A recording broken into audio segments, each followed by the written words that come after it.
Hi everyone, आज हम लोग बात करने वाले हैं एक इम्पोर्टेंट टॉपिक पर। अगर आप फर्स्ट टाइम टैटू बनवाने वाले हो या फिर आप बनवा चुके हो तो ये वीडियो आपके लिए है। तो वीडियो को स्टार्ट करते हैं।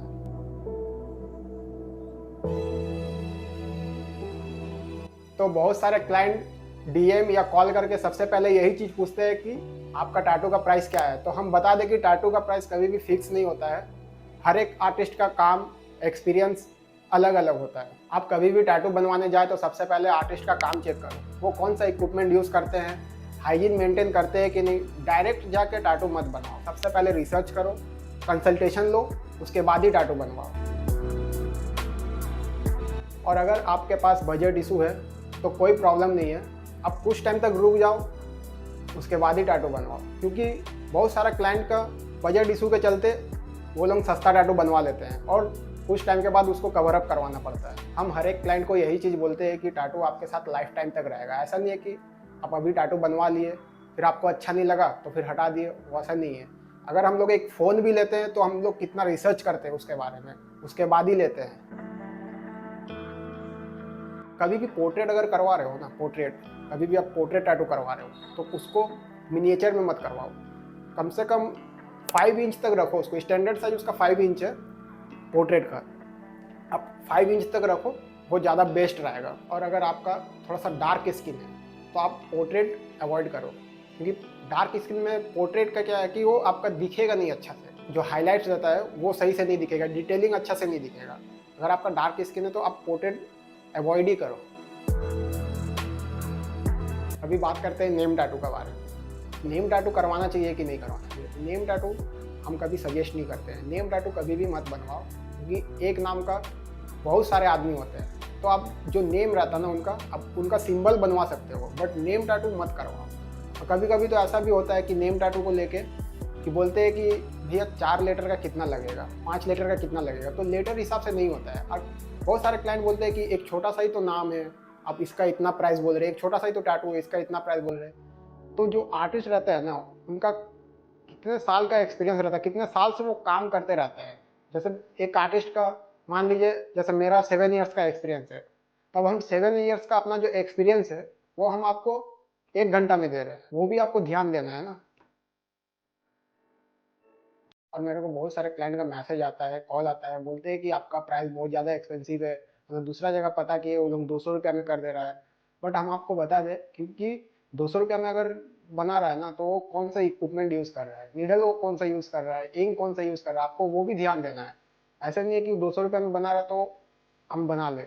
आपको पहले रिसर्च करना है, वो 200 रुपया में आखिर क्यों बना के दे रहा है। क्योंकि 200 रुपया में टैटू कभी बनता ही नहीं है। हम आपको एक चीज़ बता दें, 200 रुपया में कभी टैटू नहीं बनता है, क्योंकि आपका इक्विपमेंट ही इतना एक्सपेंसिव है कि 200 रुपये में टैटू बन ही नहीं सकता है। अगर 200 रुपये में वो बना के दे रहा है आपको, तो कहीं ना कहीं वो कॉस्ट कटिंग कर रहा है अपना इक्विपमेंट में। आपको वो सब चीज़ ध्यान देना है।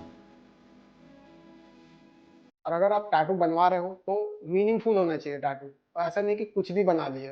टैटू में एक स्टोरी होना चाहिए। अगर अगर आपको कोई पूछेगा कि आप ये क्या बनाए हो, तो आप उसको बता सको कि हम मेरा ये चीज़ का स्टोरी है, हम इसीलिए ये टैटू को बनवाया है।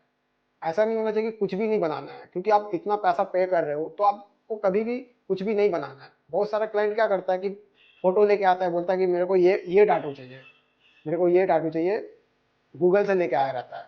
हम उन लोगों को यही चीज़ बोलते हैं कि कभी भी आप इतना पैसा पे कर रहे हो तो आप दूसरा का टैटू क्यों बनवा रहे हो, दूसरा का कॉपी टैटू क्यों करवा रहे हो। क्योंकि उनका क्या होता है कि वो किसी और का स्टोरी रहता है। जो जिसका टैटू वो लेके आते हैं वो उनका स्टोरी है, वो उनका स्टोरी है, वो अपना हिसाब से वो टैटू को बनवाया है। तो आप दूसरा का स्टोरी क्यों अपने ऊपर ले रहे हो। जो आपका स्टोरी है, जो आपका लाइफ से रिलेटेड है, आप वो बनवाओ ना। आप अगर मान लो आप 20,000 दे रहे हो, 20,000 दे के आप किसी और का स्टोरी क्यों अपने हाथ में ले रहे हो। आप कभी भी टैटू बनवाओ तो मीनिंगफुल होना चाहिए, किसी का कॉपी वर्क मत करवाओ। अब आर्टिस्ट भी क्या करता है, अब मजबूर है, अब वो भी कुछ नहीं कर सकता, अब उसको भी करना ही पड़ता है। अब मेरा पास कोई भी आदमी से हम एक ही चीज़ समझाते हैं, आप कभी भी कॉपी वर्क मत करवाओ। अगर मेरे को बहुत ज़्यादा फोर्सफुली करते हैं तब हम करते, नहीं तो हम करते ही नहीं है। हम बहुत समझाते हैं। और कभी भी टैटू फ़ोन में, मैसेज में डिस्कस मत करो। स्टूडियो जाओ, स्टूडियो विजिट करो, अच्छा से बातचीत करो आर्टिस्ट से, जो भी आपका आर्टिस्ट होगा। आप कहीं से भी जहाँ से भी करवा रहे हो वो आर्टिस्ट से आप अच्छा से बैठ के बात करो कि आपको वो अच्छा से आपको गाइड कर सकेगा। अगर आप सोचोगे कि नहीं वो एक्सपेंसिव है, ये है वो है, तो आप प्राइस को लेके पहले मत जाओ। प्राइस आप एंड में रखो। कंसल्टेशन तो ऐसे भी फ्री रहता है, आप जाओ आराम से बात करो क्या है क्या नहीं, वो आपको अच्छा से डिटेलिंग में बता सकता है। और कभी भी कॉपी वर्क मत करवाओ, आप ओरिजिनल डिज़ाइन रखो। अगर आपके पास कॉपी वर्क है, आप कोई आर्टिस्ट के पास जा रहे हैं, अगर वो प्रोफेशनल है तो आपको कभी भी वो सजेस्ट नहीं करेगा कि आप यही टैटू करवा लो। वो आपको ओरिजिनल कॉन्सेप्ट ही सजेस्ट करेंगे अगर आप कोई प्रोफेशनल आर्टिस्ट के पास जाओगे। और अगर आप कोई 200 रुपया, जैसे आप सोच रहे हो कि मेरे को 200 में बन जाएगा, यहाँ पे तो बहुत ज़्यादा एक्सपेंसिव हो जा रहा है, हम जाके कहीं 200 में ही करवा ले रहे, 300 में ही करवा ले रहे, तो फिर आपको रिजल्ट भी उसी अकॉर्डिंग मिलेगा। ना ही आपको अच्छा सा आफ्टर केयर का गाइड करेगा वो, ना ही कुछ करेगा। आपको जो आप जैसे डिज़ाइन लेके गए आपको एज इट इज़ वैसे ही बना के दे देगा। आपको उसमें कोई भी वो गाइड नहीं करेगा कि आपको ये बनवाना चाहिए कि नहीं बनवाना चाहिए। तो याद रखें कि टैटू एक परमानेंट आर्ट है, इसीलिए सिर्फ सस्ता देख के डिसाइड मत कीजिए। हाइजीन और क्वालिटी सबसे इंपॉर्टेंट है। अगर आपको वीडियो इन्फॉर्मेटिव लगा हो तो कमेंट में ज़रूर बताएं। तो आज के लिए वीडियो को यहीं तक रखते हैं, मिलते हैं आपसे नेक्स्ट वीडियो में।